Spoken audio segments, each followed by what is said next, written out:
नगर पंचायत व वार्ड आदि के चुनाव घोषित हो चुके हैं, जिसका बीएसपी स्वागत करती है।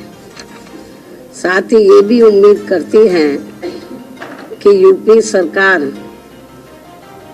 व नगर निकाय से संबंधित अधिकारी ये चुनाव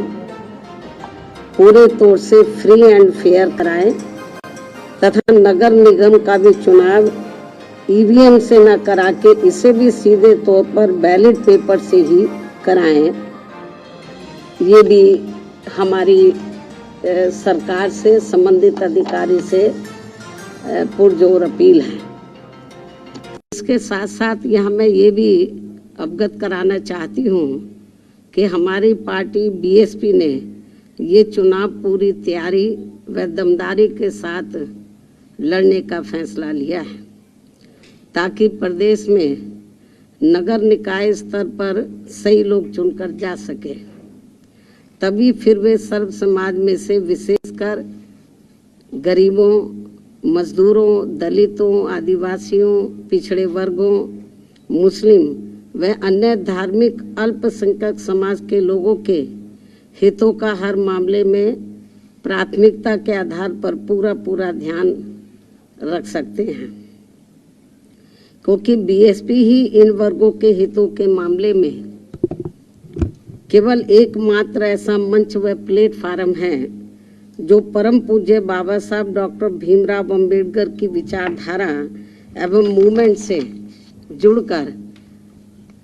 इन वर्गों के हितों में पूरी ईमानदारी व निष्ठा से लगा हुआ है, जिसके लिए बीएसपी के जन्मदाता एवं संस्थापक मान्यवर श्री कांशीराम जी ने अपनी पूरी जिंदगी समर्पित की है, जिसे नज़रअंदाज नहीं किया जा सकता है। तथा मेरे नेतृत्व में ये पार्टी इन तमाम वर्गों के लोगों को अपने पैरों पर खड़ा करने के लिए बराबर संघर्षशील व कटिबद्ध भी है। हालांकि चुनाव के बारे में आप लोगों को ये मालूम है कि काफ़ी लंबे इंतजार के बाद अब यहाँ यूपी नगर निकाय चुनाव होने की तारीख घोषित हुई है, जिसके तहत जैसा कि मैंने आपको बताया कि जिसके तहत प्रदेश के सभी नगर निगम, पार्षद, नगर पालिका, नगर पंचायत व वार्ड आदि के चुनाव होने हैं, जिसमें लोग अपनी ज़रूरत व सुख सुविधा आदि के हिसाब से अपने क्षेत्र के विकास पर काफ़ी कुछ ध्यान दे सकते हैं, तथा जिसके लिए केंद्र व राज्य सरकार द्वारा संविधान में कानून के हिसाब से धन उपलब्ध कराए जाने का भी प्रावधान है। लेकिन यह खास ध्यान देने की बात ये भी है कि चुनाव में SC, ST, OBC व महिलाओं आदि के लिए जो आरक्षण की व्यवस्था की गई है,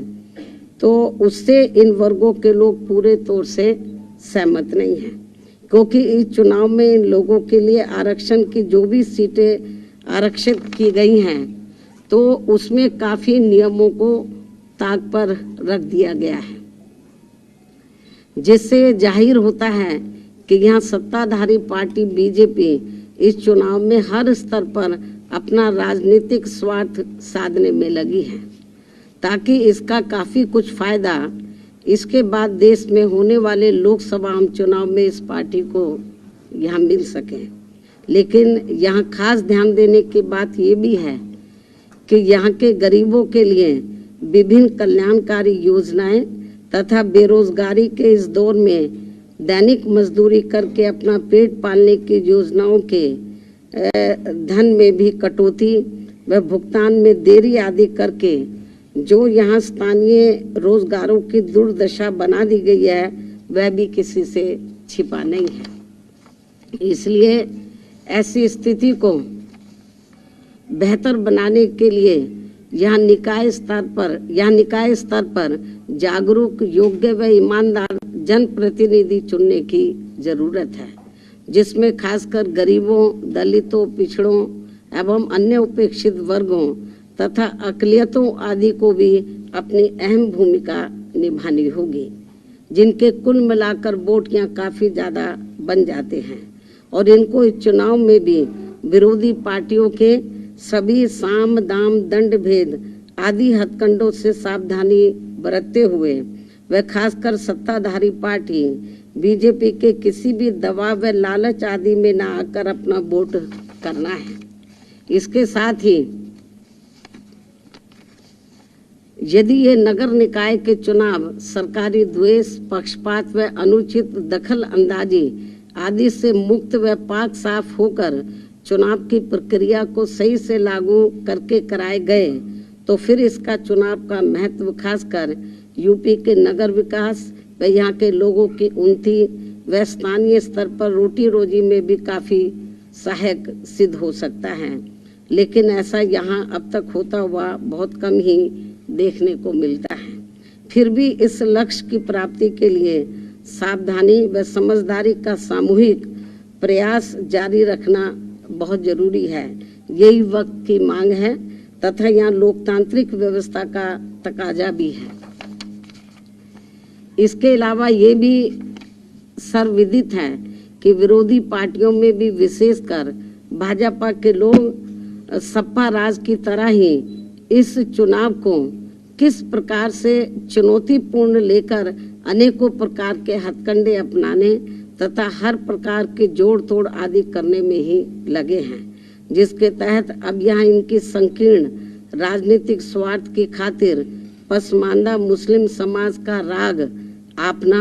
भाजपा व आरएसएस एंड कंपनी का नया सिगुफा बनकर लोगों के सामने आ रहा है, जबकि मुस्लिम समाज वास्तव में पहले मुसलमान हैं तथा उनके प्रति भाजपा की सोच, नीति, नियत व उनका ट्रैक रिकॉर्ड कितना द्वेषपूर्ण व घातक है ये किसी से छिपा नहीं है। साथ ही भाजपा के मुस्लिम समाज के प्रति नेगेटिव सोच का ही परिणाम है कि इनकी सरकार में भी वे लोग लगभग उतने ही गरीब, पिछड़े, त्रस्त एवं जान माल व मजहब आदि के मामलों में भी अपने आप को वैसा ही असुरक्षित महसूस करते हैं जितने वे कांग्रेस पार्टी के राज में करते थे। इस प्रकार मुस्लिम समाज का दलितों एवं अति पिछड़ों की तरह ही पसमानदा व उपेक्षित बने रहना अति दुखद ही नहीं बल्कि अति दुर्भाग्यपूर्ण भी है। वैसे वर्तमान में भाजपा व पिछली कांग्रेसी एवं सपा सरकार की गलत नीतियों व जन विरोधी कार्यकलापों आदि के कारण ही यहाँ केवल दलित, आदिवासी, अति पिछड़े व मुस्लिम समाज की पसमानदा मुस्लिम समाज ही यहाँ केवल दलित, आदिवासी, अति पिछड़े व मुस्लिम समाज ही पसमानदा नहीं बना हुआ है बल्कि बेरोजगारी के साथ साथ शिक्षा आदि की भी बदहाल हुई स्थिति के कारण पूरा उत्तर प्रदेश ही एक प्रकार से पिछड़ा हुआ पसमानदा समाज बन गया है। जबकि बीएसपी की यूपी में 4 बार रही सरकारों में सर्व समाज के हित व कल्याण तथा सुरक्षा व सम्मान आदि के साथ साथ हमेशा उपेक्षित रहे यहाँ दलित, आदिवासी, पिछड़ा एवं अक़लियत समाज के लोगों के, मुस्लिम व अन्य अक़लियत समाज के लोगों के जान माल व मजहब आदि की सुरक्षा तथा न्याय की गारंटी का यहाँ पहली बार कानून द्वारा कानून का राज स्थापित करके सबको न्याय सुनिश्चित करने का ईमानदार प्रयास किया गया है। इसलिए बीएसपी पर ही पूरा भरोसा करके वर्तमान में जो यहाँ नगर निकाय के चुनाव हो रहे हैं तो उसमें प्रदेश की जनता को विरोधी पार्टियों व खासकर सत्ताधारी भाजपा के चुनावी हथकंडों एवं मिथ्या प्रचारों आदि से सतर्क रहते हुए तथा उनके लुभावने वायदों के बहकावे से मुक्त होकर व इनके भड़काऊ भाषणों आदि से भी सावधानी बरतते हुए केवल बीएसपी के उम्मीदवारों को वोट देकर अपनी पार्टी बीएसपी को ही, जिसकी विचारधारा एवं सिद्धांत सर्वजन हिताय व सर्वजन सुखाय की नीतियों पर ही आधारित है, तो उसे जरूर कामयाब बनाना है। अर्थात बीएसपी को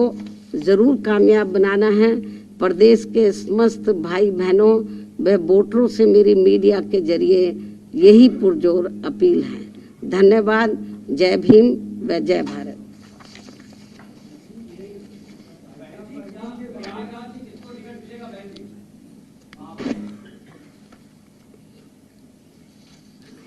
इस संबंध में आज मैं ये स्पष्ट कर देना चाहती हूँ